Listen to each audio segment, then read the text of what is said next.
Prvou témou v našom cykle o obnove kresťanskej demokracie je jej nepriateľ, a tým je zotrvačnosť. Niektorí radi hovoria o svojej úcte k tradícii, ale pritom majú radi zotrvačnosť, lebo je pohodlná. Chcú robiť veci tak, ako sme ich robili včera, vždy, pretože to ide aj samo. Naproti tomu obnova vyžaduje trápiť sa s rozlišovaním toho, čo preveril čas, a potrebujeme to aj dnes, od toho, čo už odumrelo. Ale ani to nestačí.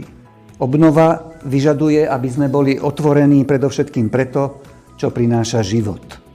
Ale i pri nových veciach potrebujeme rozpoznávať, ktoré novoty človeku naozaj pomáhajú, aby lepšie a plnšie žil, a ktoré nám škodia.